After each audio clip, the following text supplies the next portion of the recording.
Diabetes म्हणजे रक्तातली साखर रक्तातच राहणं. डायबिटीस म्हणजे रक्तातली साखर म्हणजे ग्लुकोज पेशींमध्ये न जाणं. डायबिटीस म्हणजे आपलं पॅनक्रियाचं काम करणं कमी होणं किंवा पॅनक्रियास पूर्ण निष्क्रिय होणं. पॅनक्रियाची क्षमता कमी झाली तर टाईप 2 डायबिटीस, आणि पॅनक्रियाची क्षमता पूर्ण संपून पॅनक्रियास खराब झालं तर टाईप 1 डायबिटीस. आता रक्तातलं ग्लुकोज म्हणजे रक्तातली साखर पेशींमध्ये जाणं का आवश्यक आहे? तर जसं हे ट्रॅक्टर चालण्यासाठी आपल्याला लागतं डिझेल, तसं शरीर चालण्यासाठी शरीराची शक्ती आहे ग्लुकोज म्हणजे साखर.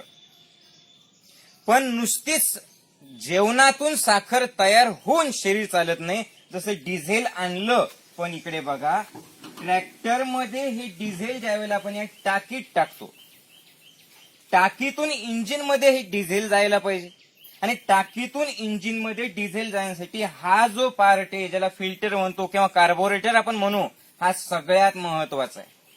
कार्बोरेटर काय करतं? त्या डिझेलला शुद्ध करतं, ते डिझेल योग्य प्रमाणातच हवं तितकंच पुरवतं, तेव्हा हे नीट व्यवस्थित ट्रॅक्टर चालतं. हे कार्बोरेटर ट्रॅक्टरचं म्हणजे आपल्या शरीरातलं पॅनक्रियास. हे पॅनक्रियास काय करतं? हे आपल्या शरीरात निर्माण झालेली साखर रक्त ज्यावेळेला पेशींच्या दरवाजात घेऊन जातं त्यावेळेला पेशींचे दरवाजे बंद असतात, आणि पेशींचे दरवाजे उघडण्याकरता हे आपल्या शरीरातलं पॅनक्रियाज म्हणजे कार्बोरेटर, त्याच्यामध्ये अल्फा सेल, बीटा सेल आणि डेल्टा सेल असतं.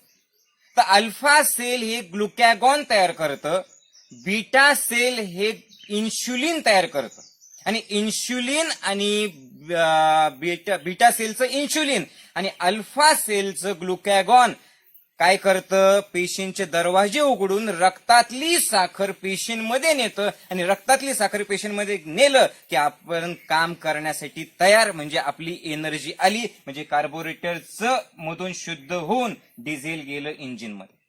आणि याच्यावर अल्फा सेल आणि बीटा सेल, इन्शुलिन आणि ग्लुकॅगॉन याच्यावर कंट्रोल ठेवण्यासाठी असतं डेल्टा सेल, ते तयार करतं सोमॅटोस्टॅटिन, हे दोघांवरती कंट्रोल करतं. म्हणजे याचा नियमच काय आहे? जब तक तेरा पॅनक्रियाज चलेगा, निसर्ग सांगतो बरं का, जब तक अल्फा बीटा और डेल्टा सेल चलेगी तब तक ही पैनक्रियाज अच्छा रहेगा, और जब तक पैनक्रियाज अच्छा रहेगा तो आपको डायबिटीज नहीं होगा. पण आता हे पॅनक्रियाज खराब का होतं? सेम या फिल्टर सारखं, सेम आपल्या या कार्बोरेटर सारखं. हे कार्बोरेटर काय होतं, कशामुळे खराब होतं? 3 गोष्टी. एक तर डिझेल मधली भेसळ, दुसरं त्याचं सर्व्हिसिंग न करणं, आणि तिसरी गोष्ट कॅपॅसिटी पेक्षाही जास्त वापरणं. सेम आपलं कार्बोरेटर म्हणजे पॅनक्रियाज असंच करतं. भेसळ म्हणजे जेवण चुकीच्या पद्धतीने करणं, सर्व्हिसिंग म्हणजे शरीराचा व्यायाम न करणं, आणि सगळ्यात महत्वाचं क्षमता त्याची क्षमतेपेक्षा जास्त वापरणं. जसं याचं समजा या कार्बोरेटरची क्षमता आहे, कंपनीने ठरवून दिलेली काय की 5000 लिटर याच्यातून ज्या वेळेला डिझेल जाईल त्यावेळेला हे चेंज होईल.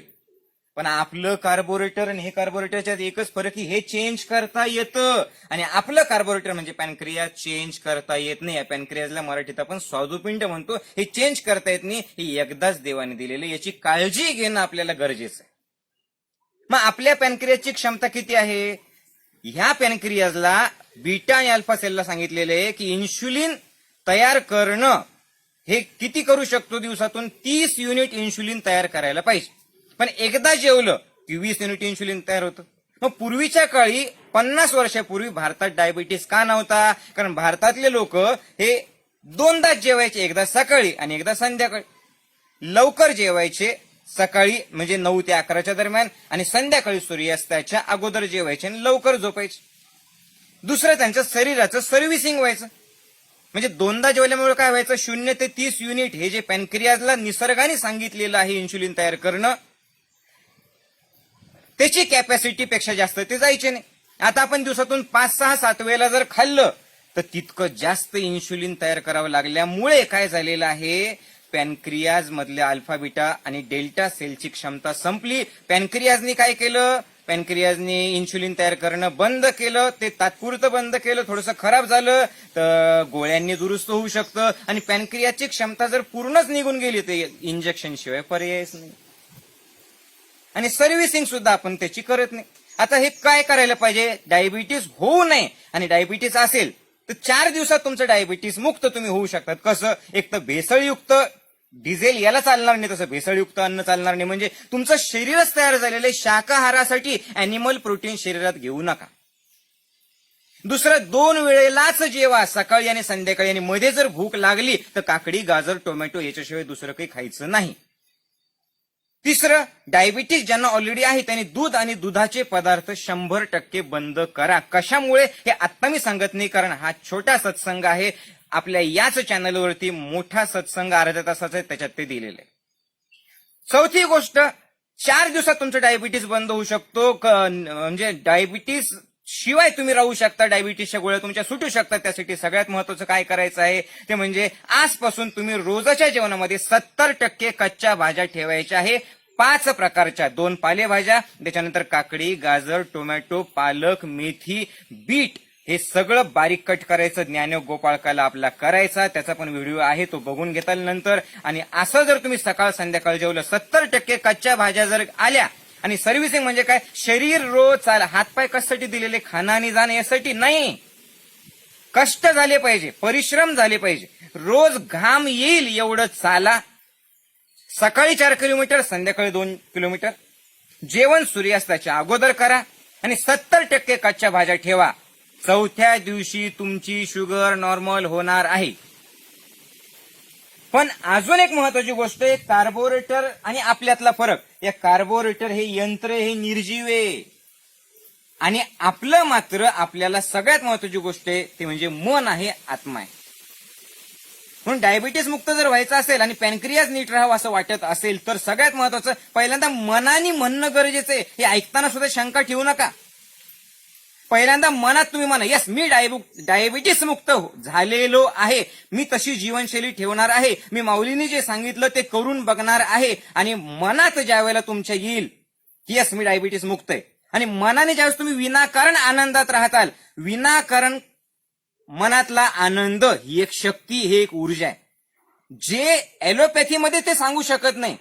पण जर तुम्ही मनाने स्थिर असताल, शांत असताल आणि विनाकारण आनंदात असताल तर आपोआप पॅनक्रियास काम करायला लागतं, आपोआप शरीरातल्या पेशी काम करायला लागतात, आपोआप तुमच्या शरीरामध्ये अशा गोष्टी, अशा सकारात्मक परिवर्तनाला मनातला विनाकारांचा आनंद जबाबदार आहे, जे गोळ्यांनी होऊ शकत नाही. आणि म्हणून पुन्हा एकदा सांगतो, हे तुम्ही कार्बोरेटर चेंज करू शकता, पॅनक्रियाज चेंज करू शकत नाही. ते एकदाच देवाने दिलेलं आहे आणि ते एकदा जे दिलेलं आहे त्याची काळजी घेणं हे तुमच्या हातात. म्हणून मनात ठरवा की यस मी डायबिटीस मुक्त होणार आहे. तुम्ही आरोग्य संपन्न जीवन जगावं ही श्रींची इच्छा आहे. या क्षणापासून तुम्ही बस मी सांगितल्याप्रमाणे आहार करा, सर्व्हिसिंग शरीराचं कंटिन्यू करा. डोंगरावरती आठवड्यातून एकदा चला, जा, चालत राहा, छान आनंदाने हसा, खेळा, रडा, नाचा, गा, लहान बाळ व्हा. आपोआप त्याचं सर्व्हिसिंग होऊन जाईल. आणि मन आनंदी ठेवा. आणि सगळ्यात महत्वाचं म्हणजे भेसळयुक्त जेवण करायचं नाही. पॅकिंग फूड कमी करा, दुधाचे पदार्थ कमी करा. आणि मी डायबिटीस मुक्त झालेलोच आहे असा विचार करून तुम्ही जीवनशैली आनंदात जगा. आवडलाच तुम्हाला हा उपाय आणि हा सत्संग, ते ज्ञान सर्वांपर्यंत एवढ्या सोप्या शब्दात पोहोचणं गरजेचं आहे. हे जास्तीत जास्त लोकांना शेअर करा. आणि ज्यांनी ज्ञानयोगाचं शिबिर केलेलं नाही त्यांनी ज्ञानयोगाचं शिबिर करा. पुन्हा भेटूयात पुढच्या नवीन सत्संगात नवीन माहिती घेऊन. जय गुरुदेव.